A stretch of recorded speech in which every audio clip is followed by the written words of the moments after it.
I am Jonathan Freedman alongside Jonathan Penta, Penta Wealth Management. Jonathan, how are you? Doing great this morning. Thanks for having me. Always a pleasure to have you with us. And our next guest up on Radio Entrepreneurs is Andrew Lipof, CEO of GetGas Boston. Welcome. Awesome. Thanks for having me, guys. I really appreciate it. It's great to have you here. Great concept. Why don't you tell listeners a little bit about your business and what it's all about? Sure. So GetGas is a mobile application where we're doing on-demand fueling for on-site. Right now, we're doing fleets, so larger fleets, anywhere from about 10 to 150 vans or trucks that take gasoline. We go on-site and fuel them up through a mobile app, and they actually receive real-time notifications to their email, to their phone. So essentially, like Uber for gasoline, but for fleets and for office parks and things like that. It makes sense that it's geared towards the commercial market. I can imagine, on demand, one fill up makes sense. Yeah. Is it a technology play or is it a service play or a little bit of both? Yeah, so great question. So we're definitely a technology company. But we're so happen to just be delivering gas as a service. So we are definitely a technology company. That's definitely where we do a lot of research for everything. And that's probably the biggest part is the technology play of it. Real-time notifications, real-time payments, and things like that. So how does how do you engage with the company? So you're looking, obviously you're targeting companies, you said from about 10 vehicles. Yeah. And it doesn't matter, well, I imagine it gets complicated because some companies are running diesel. And Absolutely, I yeah. imagine you're not running a diesel truck too, or maybe you are. Yeah, no, so that's a great question. So, today a lot of our customers are mostly gas. We run into diesel every day. I call probably 15 to 20 different companies and they're like, we love this service. It sounds great. Do you guys have diesel? And we're like, today we don't. But that is something we're definitely going to be having in the future. Today is strictly gas, but we will have the demand for diesel in the near future. And your comment was that you go to them, Yeah. and it sounds like at either a place of business or a depot. Is it truly on demand, wherein if their vehicles are distributed, you respond to them, or is that not part of the deal? So that's not really part of the deal. So Imagine it's not essentially- very cost effective to drive 100 miles to where one of their vehicles is, right? Exactly, yeah. So a lot of these companies have, a base or a lot where they're all parked at night. And they all come back, either at 5 o'clock. I have a produce company that's back by 3:30 because they're out in the mornings. And they all line up, parked perfectly, and we just go through them, boom, boom, boom, and fill them all up. Excellent. So it gives them control as a company. They know where their vehicles are being filled up. Absolutely, yeah. And increase productivity for them, too, and saves them money, too, because we are cheaper than the pump. And that's like the biggest thing. For them to save money and increase productivity for them is what they're looking for. So I'd imagine, and not to get away into your secret sauce, but I imagine some of it has to do with the volume that you buy or the futures that you buy. Yeah, absolutely, yeah. And essentially, we can have cheaper than the pump because we replace that middleman is essentially how it works. And, I know a lot of companies are moving to, I don't know what to call it, but GPS tracking, monitoring of their vehicles, things of that nature. It's sort of that whole control bit of, you're not taking my van and driving off and filling up your, Yep. materials at Home Depot to do your weekend projects type of thing. Yeah. And, same thing I'd imagine with gas. You're not pulling into that Shell station and filling up, the van and your vehicle and everything else. So Yep. I imagine from a control standpoint, the companies love it. Oh, absolutely love it, yeah. So what, how'd you get into this? What was the sort of, the genesis of the opportunity? Yeah, so I was working at a software company called Mimecast.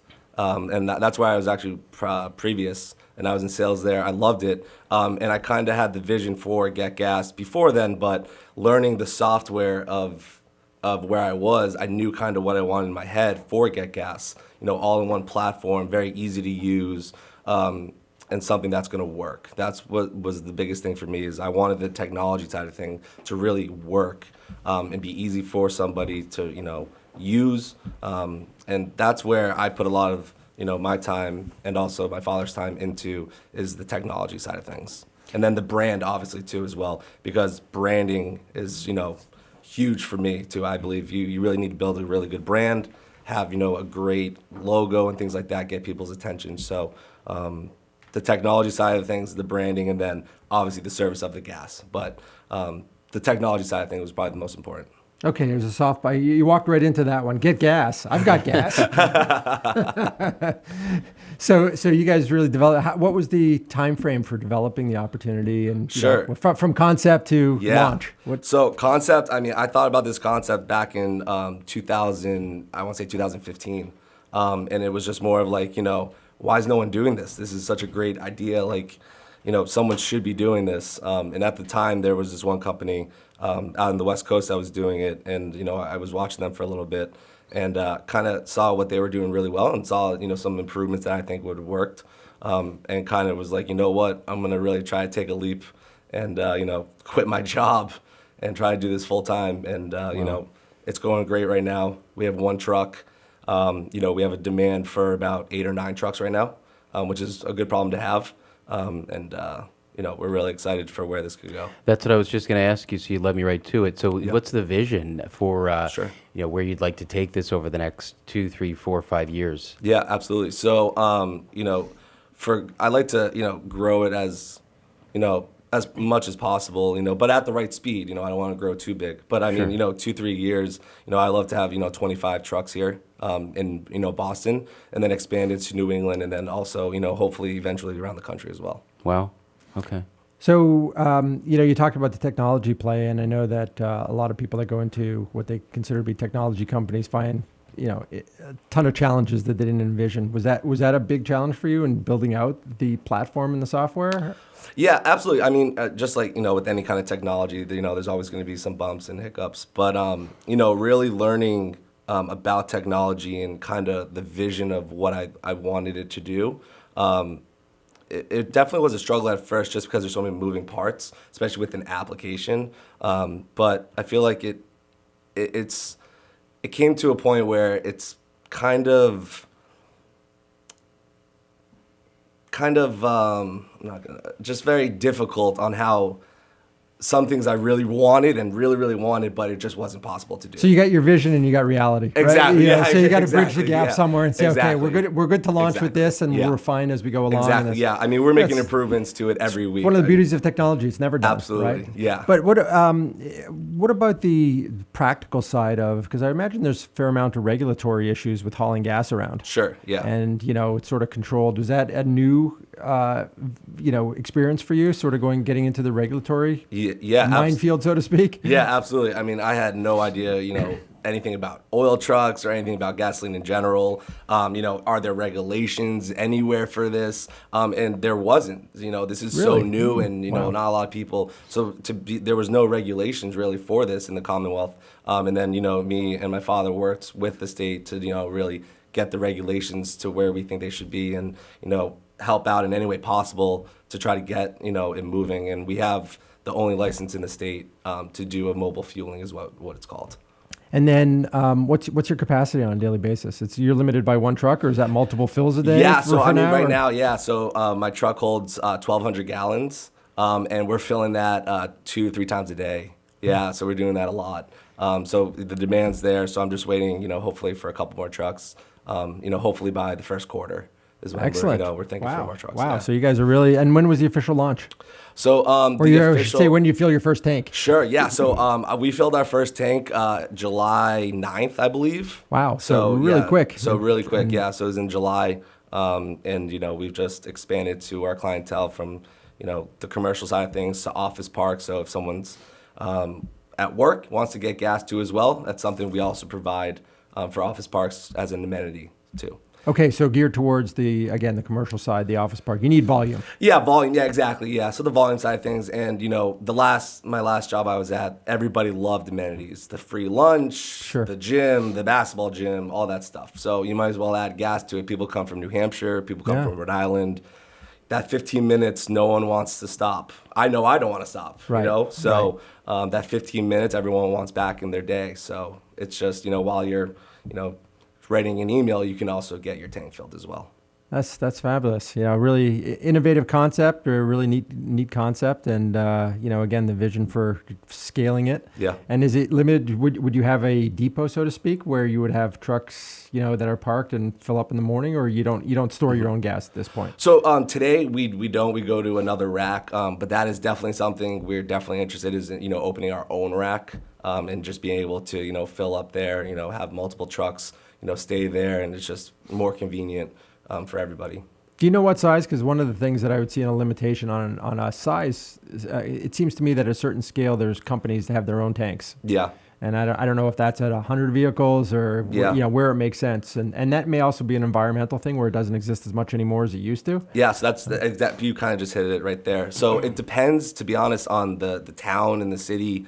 Some still do have pumps if they have a really large fleet. There's a massive fleet down in Dedham. They have a full gas station that they have. But then I know another company that used to have a tank, and then for zoning issues and things like that, they had to remove it. So it kind of depends on the town if they wanted to have a pump or not. But some, it's kind of a toss-up. One other question, so sort of bouncing around here, but back to the sure. technology. So it's an app-based program, but is it down to the individual driver, or is it an administrator that sort of controls it? Because I imagine if you're getting pinged by 12 different drivers that they're heading back, that's kind of annoying. But, is it one administrator that handles it? And then, Great question. So for the fleet side of things, it's typically, we have one person. It's usually the fleet manager or someone, an administrator, can kind of monitor everything. Like I said, they get the real-time notifications, and then every time we fill, they actually get a receipt sent to them, email, so they can see it all. Typically, a lot of these fleets like to have a different folder, put everything in that folder, so they know, so they can manage it. Exactly, yeah, manage good management. Yeah, I definitely, for more on the technology side of things, I definitely would like to beef up the end user experience for the admin. So, more, graphs, things like that. But they already have a ton of that. But that's somewhere of an improvement I would definitely like to improve there. I would imagine there's also this huge opportunity, like every neighborhood, buzzing around with those white vans. There's a huge opportunity because those companies are springing up all over the place. And, the big monsters trying to create more and more of them to be, local delivery companies. So I imagine there's a great opportunity for you guys with some of those as well. Yeah, absolutely. We have some of those today. A lot of those third-party delivery companies, I mean, like you said, they're just popping up all over, are a great opportunity for us. Excellent. Yeah. Excellent. Well, I wish you continued trajectory and wonderful success with where it goes. Our guest has been Andrew Lipof, CEO of GetGas Boston. Why don't you tell our listeners if there's people out there with fleets or want an opportunity to get in touch with you, what's the best way for them to reach you? Yeah, absolutely. So they can go to www.getgascorp.com. That's our website. We can also be found on social media at GetGas Boston, as well as App to Tank. That's something we trademark, which is really cool. We're also on Twitter. And then someone can send me an email at getgasboston@gmail.com. And then I'll even get my phone out. You can call me whenever. It's 401-301-9268. Really no excuse for people not to get in touch with you. A lot of different ways to reach you. Yep. Excellent. Wishing you continued success and that trajectory. Next time you come back, you better have at least 12 trucks. And, Absolutely. On our way to 25. Our guest has been Andrew Lipof, CEO of GetGas Boston. It's been a pleasure having you on Radio Entrepreneurs. I'm Jonathan Freedman alongside Jonathan Penta, and we'll be right back with another guest on Radio Entrepreneurs. Thanks, guys. Appreciate it.